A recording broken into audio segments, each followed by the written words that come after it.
तर दुसरीकडे राष्ट्रवादी शरदचंद्र पवार पक्षाची उमेदवार यादी जाहीर झाली आहे। राष्ट्रवादी शरदचंद्र पवार पक्षाचे प्रदेशाध्यक्ष जयंत पाटील यांनी ही उमेदवार यादी जाहीर केली आहे। बारामतीमधून सुप्रिया सुळे यांना उमेदवारी देण्यात आली आहे। शिरूरमधून अमोल कोल्हेंना उमेदवारी देण्यात आली आहे। तर अहमदनगरमधून निलेश लंके यांना उमेदवारी जाहीर करण्यात आली आहे आणि वर्ध्यातून अमर काळेंना उमेदवारी जाहीर करण्यात आली आहे। राष्ट्रवादी शरदचंद्र पवार पक्षाने लोकसभेसाठी 5 उमेदवारांची यादी जाहीर केली आहे। राष्ट्रवादी शरद पवार पक्षाच्या पहिल्या यादीमध्ये सुप्रिया सुळे, अमोल कोल्हे, अमर काळे, निलेश लंके आणि भास्कर भगरे यांची नावे जाहीर करण्यात आली आहे। तर साताऱ्याच्या जागेवरचा उमेदवार लवकरच जाहीर केला जाईल असंही त्यांनी सांगितलंय। साताऱ्यामध्ये आता कोण उमेदवार असणार याविषयी उत्सुकता निर्माण झालेली आहे।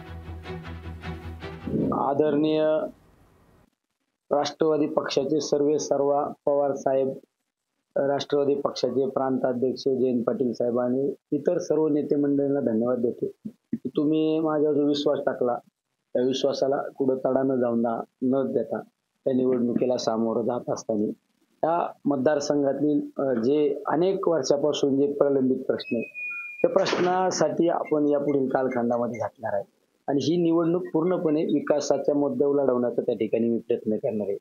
मी आदरणीय शरदचंद्रजी पवार साहेब, पक्षाचे प्रदेशचे अध्यक्ष जयंत पाटील साहेब आणि आमच्या लोकसभेतल्या नेत्या सुप्रियाताई सुळे यांचं मनापासून मी आभार मानतो आणि त्याचबरोबर शिरूर लोकसभा मतदारसंघातील मायबाप जनतेचे सुद्धा आभार मानतो।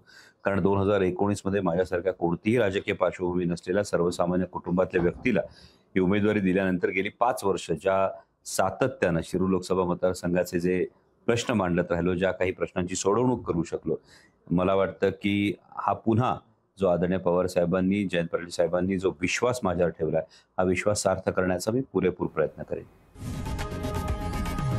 लोकशाही मराठी ऐका, पहा, जागरूक रहा।